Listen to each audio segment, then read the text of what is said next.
क्योंकि एक व्यक्ति अभी हमारे पास आया, वो मेरे पास बैठा होगा, यहां पर्चा बनवाया, अंदर मिला था। उनके प्रश्न कितने थे पता भैया? 3 लोग मिले हैं, 3 लोग बैठे हैं यहां।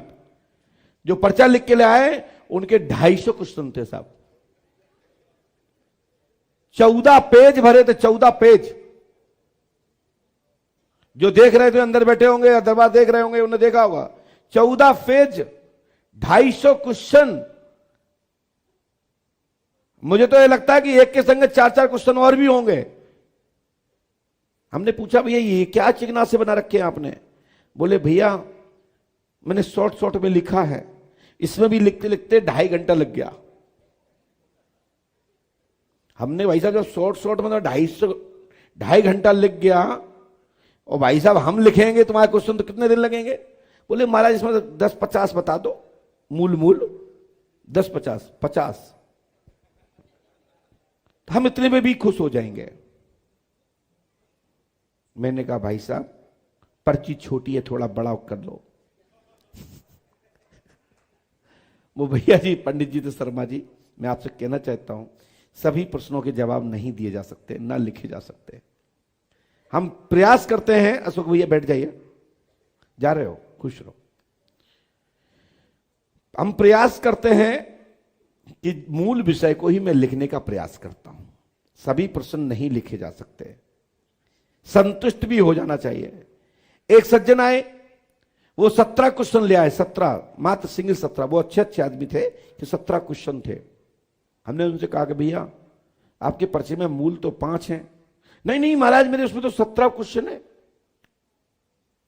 मैंने कहा इस पर्चे में मूल विषय तो प्रश्न 5 ही है ना? नहीं महाराज हमारे इसमें 17 क्वेश्चन है। वो कहां भैया है 17 और 250 वाले? बैठे पीछे? हाँ भैया बता रहे हैं कि बैठे हैं। तो मेरा कहने का मतलब है कि ना तो 17 प्रश्न लिखे जा सकते हैं और ना 250 लिखे जा सकते हैं। हम प्रयास वो करते हैं कि जो मूल विषय है उसी पर मैं बताने का प्रयास करता हूं। शेष आगे भगवान की कृपा।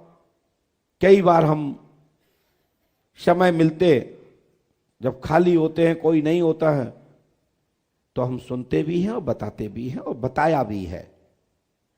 हमसे लोग यहां मिलने वाले सैकड़ों हजारों भक्तों को पंडोकर धाम से, लाखों भक्तों की संख्या में पंडोकर धाम की भूमि पर आकर के लोगों ने पंडोकर धाम की भूमि को आराध्य के रूप में, प्रातस्मरण के रूप में अपने घर में मिट्टी लगा रख रखी है, पूजा करते हैं, यहां के दीपक जलाते हैं, यहां का चित्र लगा रखा है।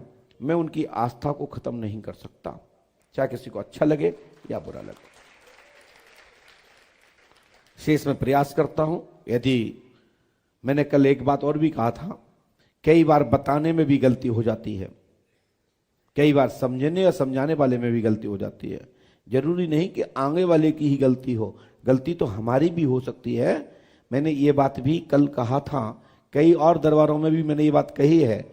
अच्छे से समझिए, नहीं तो आप परेशान हो जाएंगे। क्योंकि आप कई बार भावुकता में नहीं सुनते, समझते, नहीं मानते, उसके बाद फिर रोते कि महाराज आपने कहा था, आपने कहा था।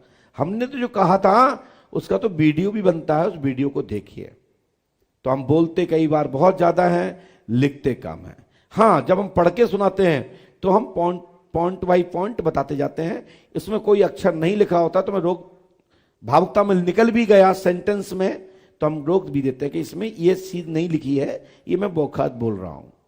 जैसे हमने लिखा पुत्र रत्न की प्राप्ति होगी, तो कई बार बोल दिए पुत्र होगा, तो हम पर बोलते हैं कि इसमें पुत्र रत्न लिखा है, पुत्र रत्न की प्राप्ति लिखी है, होगी होगा में नहीं, होगा लिखा है, होगी नहीं। तो वो शब्द का खेल है। इसलिए पर्चे का भी उत्तर प्रश्न के साथ ही छुपा होता है। प्रश्न का उत्तर प्रश्न में ही छुपा होता है। तो कई बार साधकों को समझ लेना चाहिए, कई बार हम मर्यादा के बस नहीं बोल पाते, तो वहीं ही लिख देते हैं उसी प्रश्न के पीछे तत्काल लगा हुआ कि आपने आयु की कामना की है परंतु आगे ईश्वर मालिक है। उत्तर हो गया कि जो आप आयु मांग रहे हो वो आयु उतनी नहीं है।